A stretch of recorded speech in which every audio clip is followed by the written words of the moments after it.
आप देश के लिए कुछ नहीं कर सकते तो देश के खिलाफ कुछ मत करिए।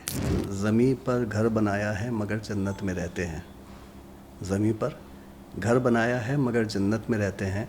हमारी खुश नसीबी है कि हम भारत में रहते हैं। क्या बात, क्या बात। मेरा ये ख्वाब था बहुत वक्त से कि मैं सरदार उधम सिंह साहब के लिए कुछ करूं। And this film is a tribute to the legend. वो जेल में थे तो उन्होंने अपने हाथ पे एक टैटू बनवाया था। एंड वो टैटू जो था वो था Ram Mohammad Singh Azad. And then when people asked that what is this, तो ही सेड दैट ये मेरा देश है, जहाँ पे राम मोहम्मद सिंह सब आज़ादी से जी सकते हैं। And this is the unity of our nation. ये वो सपना था जो मैंने बहुत साल से देखा था। और राम मोहम्मद सिंह आज़ाद अपने आप में डिफ़ाइन करता है कि मैं किस चीज़ के बारे में बात कर रहा हूँ। हिंदुस्तान एक अलग ही जगह है, लाइक जो आज़ादी है, जो फ्रीडम है, जो सुकून है, जो चैन है, वो कहीं आपको नहीं मिलेगा।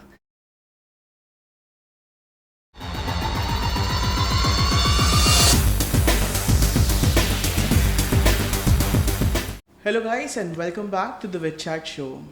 Today, we have with us a dynamic personality who's not only an actor but has also tried his path in direction. He has come down from all the way from Dubai, and then he has taken up a project that has created a wave of affection, love, and patriotism amongst today's audience. Yes, we are talking about Mr. Wasim Amrahi. So sir, oh my God, so independence day के दिन मैं जब भी social media पे आ रहा था, all I could see was you, your movie and the first look. And जो रिस्पॉन्स मिल रहा था, क्योंकि I was going to the comment also, और बहुत प्राउड फील हो रहा था to be an Indian at that point, क्योंकि वो जो एक वेव ऑफ पेट्रियटिज्म चल रहा था, इट वॉज एक्चुअली क्रेजी। सो हम आपसे सबसे पहले जानना चाहेंगे, what was the experience? Why did you choose this story? जय हिंद, नमस्ते, सत श्री अकाल, आदाब। As you said, oh my god, and poster आया है। और first of all I really want to thank with chat that this is the first interview after the poster. और बहुत ज़्यादा जज्बात हैं और जितना प्यार मुझे मिला है, बिकॉज़ पोस्टर जब आया और उसके बाद में मैंने रिस्पॉन्स देखा, and my team was totally mad, इतनी स्टोरी थी लगभग। I thought like it is more than 13,000 stories on internet, और लाइक कमेंट की बौछार थी, और मैं समझ नहीं पा रहा था कि ये क्या हो रहा है। एंड आई एम और दिल से ये अल्फाज निकल रहे थे कि शायद I am the chosen one for that, because ये प्रोजेक्ट मेरे लिए कमाई का ज़रिया तो नहीं है, या मैं ऐसे कहूँ कि ये प्रोजेक्ट मेरे लिए मेरा एक सपना था। और अभी भी आई एम जस्ट इमोशनल गाय थोड़ा इस चीज़ को लेके। ये वो सपना था जो मैंने बहुत साल से देखा था। और राम मोहम्मद सिंह आज़ाद अपने आप में डिफ़ाइन करता है कि मैं किस चीज़ के बारे में बात कर रहा हूँ, क्योंकि ये एक ऐसे शख्स की कहानी है जिसने अपनी पूरी ज़िंदगी, अगर मैं कहूँ एक पैर पर गुजारी है तो गलत नहीं होगा। और उनके बारे में जितनी बात होनी चाहिए थी हिंदुस्तान में, उतनी बात नहीं हो पाई है। मैं बात कर रहा हूँ सरदार उधम सिंह साहब की, जो विटनेस थे जलियांवाला बाग के। और उसके बाद से 40 साल की उम्र तक 21 साल की एक जर्नी है उनकी। और वो उस जर्नी में उन्होंने क्या क्या किया है, क्या क्या कुर्बानियाँ दी हैं, क्या उनके बलिदान थे, और वो किस तरीके का शेर इंसान था, वो आज तक हिंदुस्तान को नहीं बताया गया है। सो मेरा ये ख्वाब था बहुत वक्त से कि मैं सरदार उधम सिंह साहब के लिए कुछ करूं। And this film is a tribute to the legend. और कोशिश की है मैंने। दरअसल राम मोहम्मद सिंह आज़ाद जो नाम है वो जब उधम सिंह साहब ने माइकल ओडायर को 1940 में इंग्लैंड में जाके गोली मारी, और वो जेल में थे, तो उन्होंने अपने हाथ पे एक टैटू बनवाया था, एंड वो टैटू जो था वो था Ram Mohammad Singh Azad. And then when people asked that what is this, तो ही सेड दैट ये मेरा देश है, जहाँ पे राम, मोहम्मद, सिंह सब आज़ादी से जी सकते हैं, and this is the unity of our nation. और उनकी कुर्बानी के बाद बहुत सारी सी चीज़ें चेंज हो गई, लाइक सो ये कोशिश की है मैंने कि कुछ किया जाए, बाकी देखते हैं अभी. सो सर, ये मूवी के बारे में हम बहुत सारी बातें करेंगे, बट उससे भी पहले like I was fortunate amongst those people जिनको आपकी टीम ने एक छोटा सा ग्लिम्स दिया ट्रेलर का भी. सो ट्रेलर में अगर हम देख रहे हैं तो आप थोड़े ज़्यादा हेल्दी लग रहे हो compare to how fit and toned you look right now. So was like ये आपने क्यों किया था मूवी के लिए, आपने वेट क्यों बढ़ाया था आपका? The writer of the film is a very disciplined man, and he is my guru, my mentor. His name is Grandmaster Shifuji Shaurya Bhardwaj sir. And जब हम देशभक्ति की बात करते हैं आज की तारीख में हिंदुस्तान में, जिसका सिग्नेचर इनकलाब जिंदाबाद है, if you see his signature is इनकलाब जिंदाबाद, and he is carrying this in his shoulder since very very long. और तो जब मेरी शिफूजी भारद्वाज सर से बात हुई इस फिल्म को लेके, and he said that I have this thought that we should do that, और मेरा ऐसा इरादा नहीं था कि मैं ये फिल्म करूँगा, because I was pretty much sure कि मुझे जो है वो डायरेक्ट करना है. ये फिल्म लिखा सर ने था. फिर उसके बाद हम काफ़ी जगह गए स्टोरी लेके. किसी ने हमसे कहा 2 साल रुक जाओ, 1.5 साल रुक जाओ, यार ये तो 60 करोड़ का प्रोजेक्ट है, 80 करोड़ का प्रोजेक्ट है, अभी थोड़ा टाइम लगेगा. देन कुछ एक्टर को हमने अप्रोच किया जिनको बहुत ज़्यादा तमन्ना थी ये करने की, और हमने वर्कशॉप भी शुरू किया. सो वर्कशॉप में बीइंग अ डायरेक्टर मैं उन्हें बता रहा था कि मुझे किस तरीके से क्या चीज़ें चाहिए. बट फिर थोड़े डेट के इशू है हमारे साथ, और वो चीज़ हो नहीं पाई. सो मास्टर जी ने मुझसे कहा कि वसीम, ये like you are doing such amazing job, और मेरा एक्टिंग का बैकग्राउंड है, आई डिड थिएटर, एंड वो एक पूरी एक लंबी जर्नी है मेरी. नुक्कड़ नाटक बहुत किए.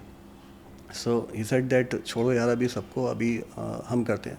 अच्छा, मुझे अभी दुबई से आए हुए लगभग 12 महीने के लगभग हुए हैं, और 12 महीने में फ़िल्म कंप्लीट करके सारा सब कुछ करके हो. सो जब फिल्म का इरादा हुआ कि मुझे फ़िल्म करनी है, सो मैं लीन था काफ़ी. I was having 6 PACS that time. तो बोले कि यार जब आप देखेंगे उधम सिंह साहब के फ़ोटोग्राफ इंटरनेट पे, सो वो पंजाबी मुंडे हैं, एकदम ज़बरदस्त पर्सनैलिटी है. सो ये सेड दैट वसीम क्या करेंगे हम लोग, पैड वगैरह लगाएंगे या फिर कैसे होगा. सो 3 महीने तक मैंने बहुत बुरी तरीके से खाने खाए. आई रिमेंबर दैट, लाइक मैं रात को 3 बजे उठ के जो था वो बर्गर खा रहा हूँ, कुछ खा रहा हूँ, and then I increased some around 25 kg. I was 102, and जब आप फिल्म देखेंगे तो आपको पता लगेगा. एंड देन फिर फिल्म का शूट ख़त्म हुआ, and then I started my training with Shifuji sir. और उसके बाद में 1 घंटे की मार्शल आर्ट, 1.5 घंटे का रनिंग मेरा, और फिर किक बॉक्सिंग, उसके अलावा जिम. सो आई रिड्यूस 20 kg नाउ. तो वो एक वो एक लंबी जर्नी है, बट वो ज़रूरी था, फिल्म के लिए ज़रूरी था, क्योंकि मैं बिलीव करता हूँ कि या तो पूरी तरीके से कोई काम करना है या नहीं करना है. सो वो कोशिश की है, वेट बढ़ाया था, और अभी कम हो गया है. सो ऐसा था. सो हार्डवर्क तो बहुत होगा. 100% है. बढ़ाना बहुत आसान है, घटाना बहुत मुश्किल है. I agree. मैं देखो 2 साल से कोशिश कर रहा हूँ, नहीं हो रहा.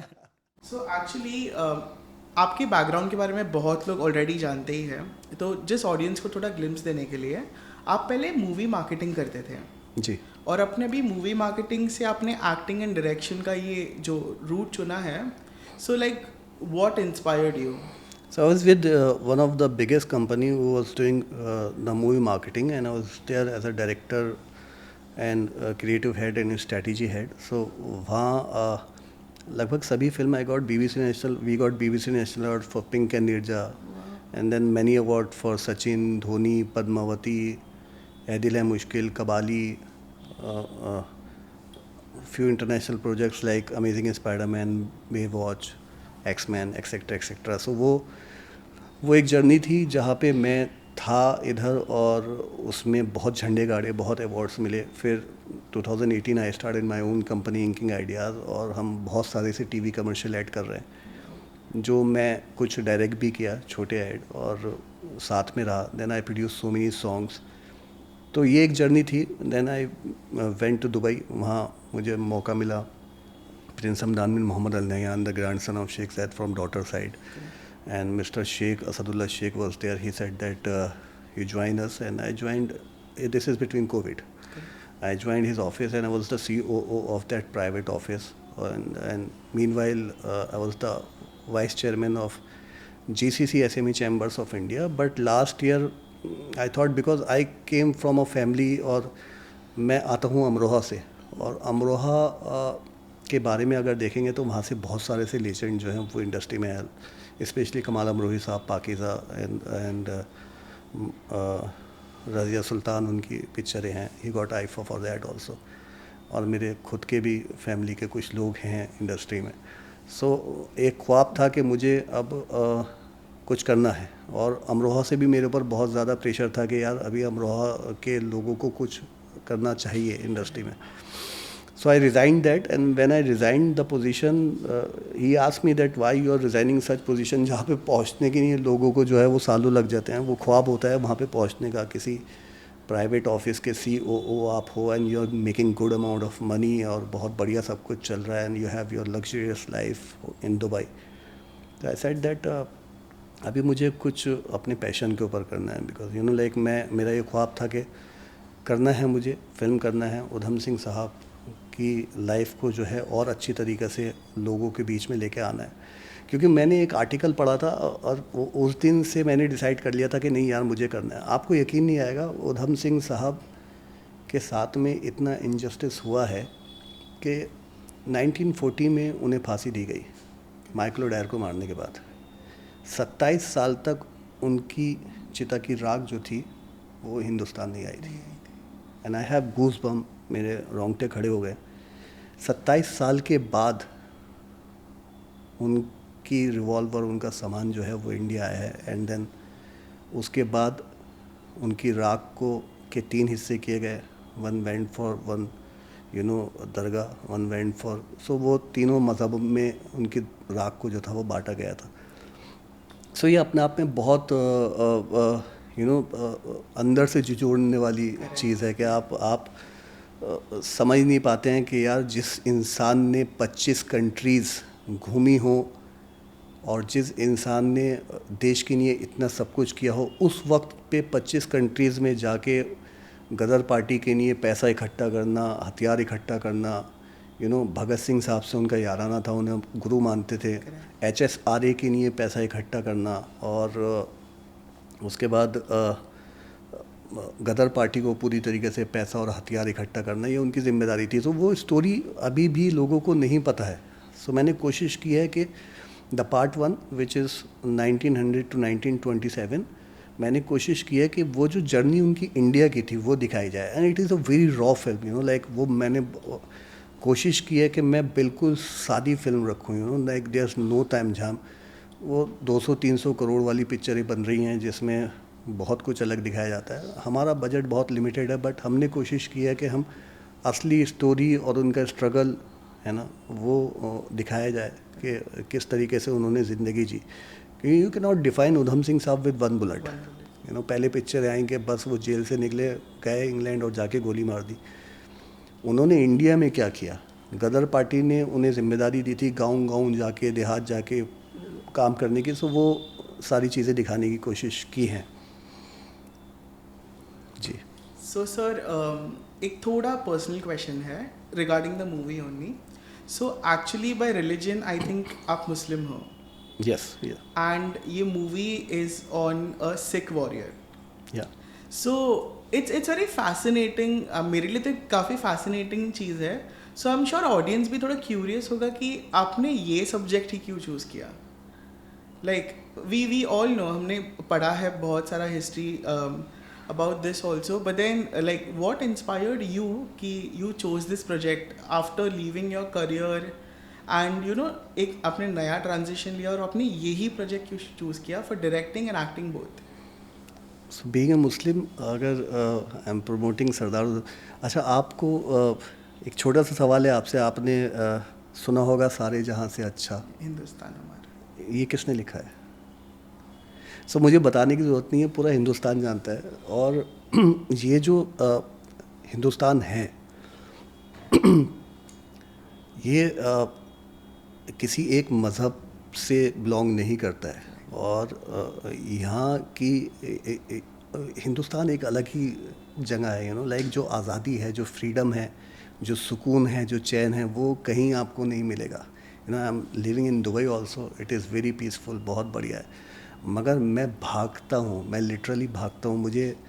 मुझे मौका मिलता था 5 दिन का, तो मुझे भागना होता था कि मुझे यार बॉम्बे जाना है, मुझे अमरोहा जाना है, मुझे दिल्ली जाना है. और मैं कभी कभार रातों को उठ के बड़ी बड़ी बिल्डिंगों के बीच में सोचता था कि यार ये इसके लिए तो मैं नहीं बनाऊँ.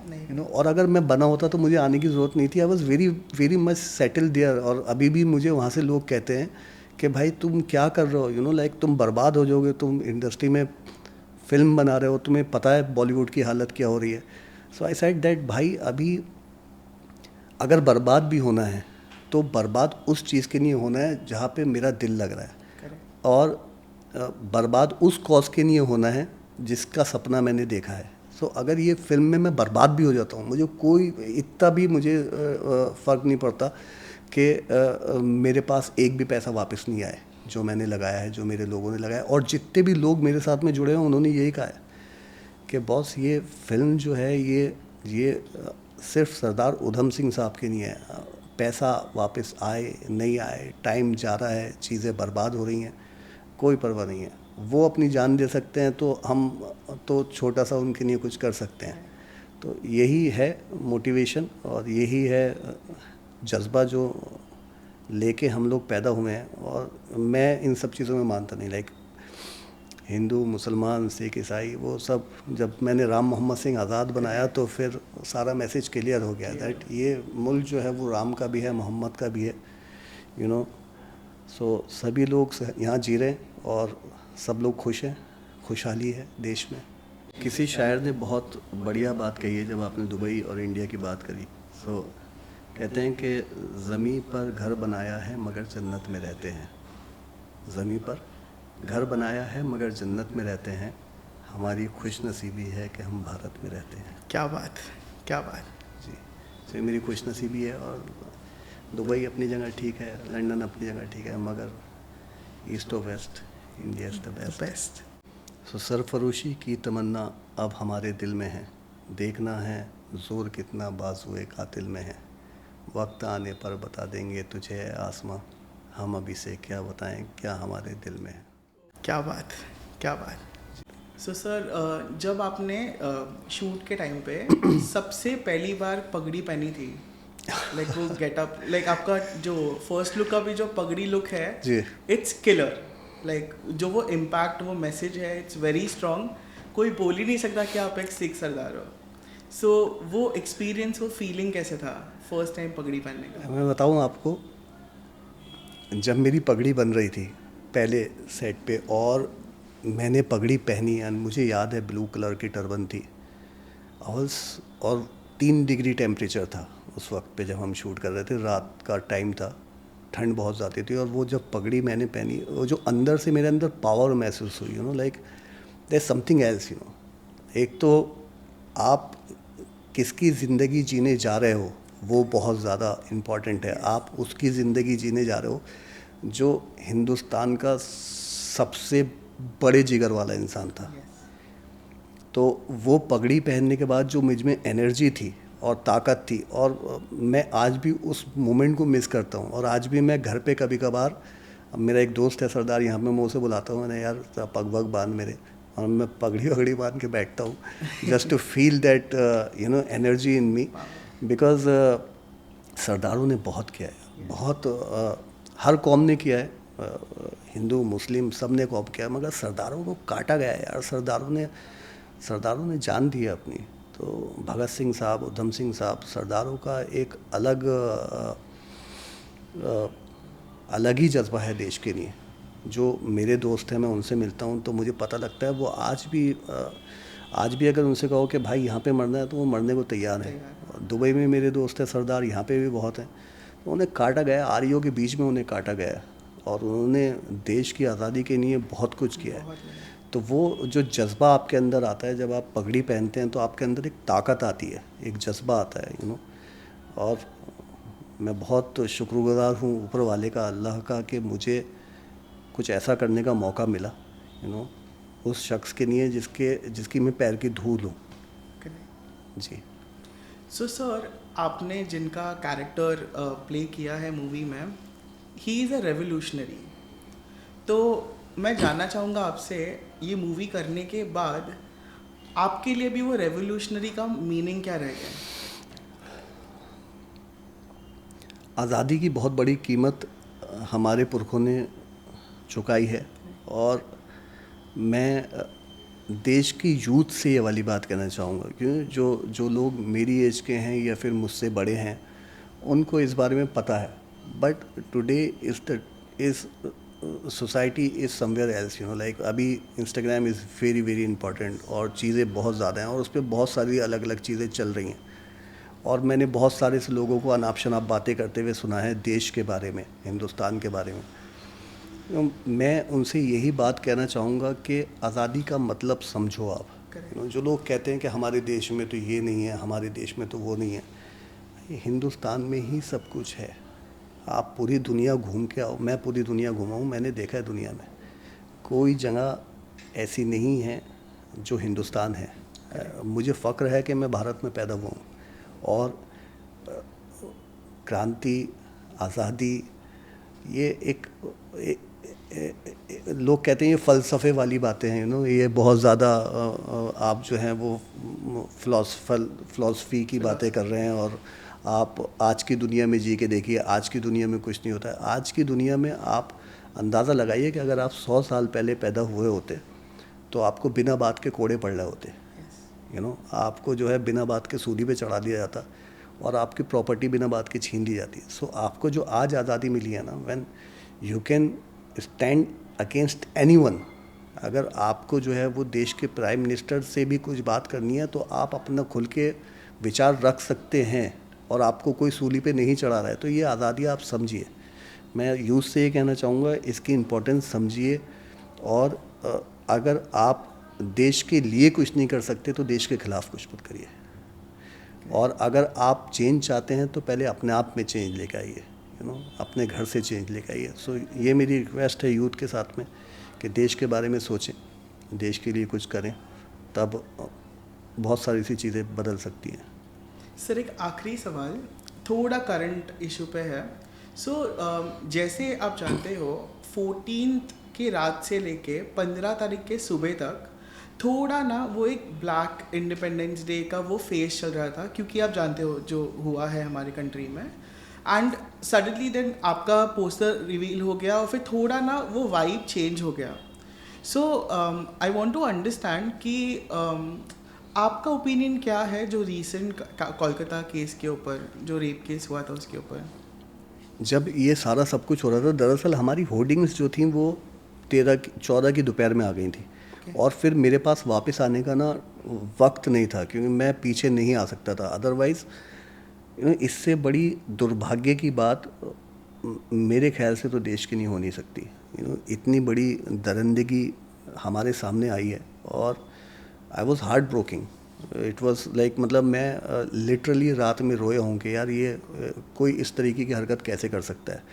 और बीइंग ए मुस्लिम, हमारे यहाँ शरिया कानून होता है और वो बहुत, उस पर डिबेट, बहुत सारी सी बातें होती हैं, लोग बहुत बातें करते हैं, मगर उसमें मैं गवर्नमेंट ऑफ इंडिया से ये अपील करना चाहूँगा फॉर द रेप, ये जो बलात्कारी लोग हैं ना, इनके साथ में शरिया कानून ठीक करता है, हाथ काट देता है, पैर काट देता है और वही होना चाहिए।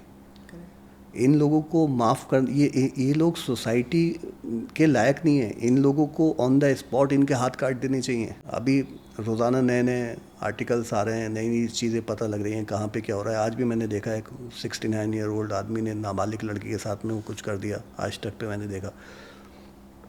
सो मैं तो पीएम सर से कहूँगा कि इस पे तो शरिया कानून के अकॉर्डिंग ही आपको जो है वो सज़ा सुनानी चाहिए। कोई कोर्ट नहीं, कोई कुछ नहीं। आप अगर सामने वाला जो है अपनी हद पार कर रहा है तो उसको ये बताने की ज़रूरत है कि भाई हम क्या कर सकते हैं, और उसको ऑन द स्पॉट सज़ा देनी चाहिए। This is No, actually I do agree with you, and but I'm also thankful कि आप लोग ने फिर भी वो कंटिन्यू किया, एंड वो थोड़ा एक पॉजिटिव वेव आपने बीच में लाया, एक ऐसे रेवोल्यूशनरी को याद दिला के, जिससे फिर लोगों को भी थोड़ा ट्रस्ट हुआ कि जो देश के लिए इतना जान दिया है तो फिर the country should do something. So thank you so much to you and your team for that. Sir एक last question, because I am sure audience wants to know this for sure, कि after this movie what next, sir? What are your plans? I have couple of scripts. अभी तो ये एक पूरी chain है. So I am planning to do. Bhagat Singh sahab का इसमें बहुत अहम किरदार है. भगत सिंह साहब की बायोपिक हम लोग करेंगे. Then we are doing Chandrashekhar Azad sahab की बायोपिक कर रहे हैं. उसके बाद में हम अशफाक उल्लाह खान साहब पर भी आएंगे. एंड देन क्योंकि ये चारों लोग एक दूसरे से कनेक्टेड हैं, तो चारों लोगों की कहानी साथ में चल रही है. And then the fifth one is the Kranti. So Udham Singh साहब, भगत सिंह साहब, चंद्रशेखर आज़ाद साहब, एंड देन अशफाक उल्लाह खान साहब. एंड देन फिर we are planning to do the Kranti, where सबसे पहले भगत सिंह साहब जाएंगे, फिर चंद्रशेखर आज़ाद साहब को गोली लगती है, फिर अशफाक उल्लाह खान साहब जाते हैं, एंड देन फिर जेल हो जाती है उधम सिंह साहब को. फिर वो जेल से निकलते हैं और वो अकेले हैं. सब ख़त्म हो चुका है, पूरा क्रांतिकारी मूवमेंट ख़त्म हो चुका है, और फिर वो इंग्लैंड जाके गोली मारते हैं, उन्हें फांसी होती है. तो ये एक 4 लोगों का पूरा एक जर्नी है. So I am planning to make. It is too early, but हमें उन एवेंजर्स के बारे में बात करनी है. I am making a Avengers of Indian krantikari. Last में जाके हम करेंगे क्रांति. ऐसा कुछ प्लान है, बट जब तक मुझे ताकत मिलती रहेगी, लोग जोड़ते रहेंगे, तो ये सपना मेरा शायद पूरा हो जाए. बाकी आई have couple of more scripts जिस पे अभी काम चल रहा है, और वो सेकंड फेज में है. And you will see number of film from my side. जब तक जान है कोशिश जारी रहेगी. As an actor I have couple of offers, और उस पर काम चल रहा है अभी. कुछ बढ़िया स्क्रिप्ट मिलेगी तो ज़रूर करेंगे sir. So thank you so much sir. आपने ना ही सिर्फ मुझे इंस्पायर किया है आज, आपने हमारी यूथ को भी इंस्पायर किया है. And I really can't wait to watch the Kranti Avengers, क्योंकि as exciting as it sounds, I am sure including this movie आपको जो रिस्पॉन्स मिलेगा आप बिलीव नहीं करोगे. क्योंकि आई थिंक अभी के टाइम पे भी ना वो patriotism is on such a peak. People actually love a country and are ready to die for it. So अगर किसी ने हमारे कंट्री के लिए कुछ किया है, सो आई एम श्योर आपको वो लव, वो रिस्पॉन्स मिलेगा. सो congratulations and thank you so much for coming. Thank you very much. And I am really glad कि आपने इतनी अच्छी मुझे विशेष दी. और मैं अपने लिए तो नहीं, मगर सरदार उधम सिंह साहब के लिए लोगों से रिक्वेस्ट करूँगा कि उनकी जर्नी देखें, और कोशिश करें कि उनके बारे में ज़्यादा से ज़्यादा सीखें. मैं एक बात कहना भूल गया था. मैं अभी एक वेबसाइट है, सम फिल्मी मंत्रा और सम अदर वेबसाइट, उस पर मैंने एक पोस्ट देखा जिसमें बहुत सारे से क्रांतिकारी थे, और उसमें भगत सिंह साहब भी थे, चंद्रशेखर आज़ाद साहब भी थे, अशफाक उल्लाह खान साहब भी थे, और मगर उसमें उधम सिंह साहब नहीं थे. एंड आई वाज लाइक, मैंने उस पर जाके कमेंट किया, यार how can you do that. आप अगर आप क्रांतिकारी मूवमेंट ऑफ इंडिया को उठा के देखें और उसमें से उधम सिंह साहब को आप बाहर निकाल दें, तो वो चीज़ बिल्कुल इम्पॉसिबल है. क्योंकि वो हेल्प कर रहे हैं, वो फंड इकट्ठा कर रहे हैं HSRA के लिए, भगत सिंह साहब के लिए. वो फंड इकट्ठा कर रहे हैं उधम गदर पार्टी के लिए. और वो अकेला बंदा जाके इंग्लैंड में यहाँ पे किसी को मारना, यहाँ पे किसी से बदला लेना इंडिया में बहुत आसान है, मगर इंग्लैंड में घुस के उनके गवर्नर को गोली मारना वो बहुत बड़ी चीज़ है. And he is one of the biggest क्रांतिकारी ऑफ इंडिया. सो मैं सबसे रिक्वेस्ट करूँगा कि उनकी जगह उनको दी जाए, और he is the poster boy यार. उनको वहाँ पे रखना है हमें, और उनको भूलना नहीं है. उनके साथ में नाइंसाफ़ी मेरे आंखों में आंसू आ जाते हैं सोचने के बाद। उनके साथ में ये नाइंसाफ़ी नहीं करनी है किसी भी सूरत से। मैं गवर्नमेंट ऑफ इंडिया से भी कहूँगा कि उधम सिंह साहब को उनकी जगह दी जाए, और जो दी गई है, बट स्टिल जो पोस्टर इंडिपेंडेंट डे पे या फिर 26 जनवरी को, 15 अगस्त को चल रहे हैं, आप उसमें उधम सिंह साहब की जगह बनती है। और ये नहीं कि मैं आपसे जो है रिक्वेस्ट कर रहा हूँ, ही डिज़र्व दैट, उनको उनकी जगह देनी है। उसको देने के लिए मैं भी इस जंग लड़ूंगा, और मैं यूथ से भी कहूँगा कि उनको उनकी जगह दिलानी है हमें, उनको याद रखना है, उनकी कुर्बानी को भूलना नहीं है हमें। So sir, I am sure कि ये मूवी के बाद से तो ये डेफिनेटली होने वाला है, because they are going to see what a personality he was, and एक बार उन्होंने वो देख लिया तो वो नहीं डिनाई कर पाएंगे that he is the greatest क्रांतिकारी। 100%। So thank you, sir, for inspiring our youth today and giving us such a wonderful movie. Thank you, thank you, Thank you, sir. Thank you. जय हिंद, जय हिंद, जय हिंद।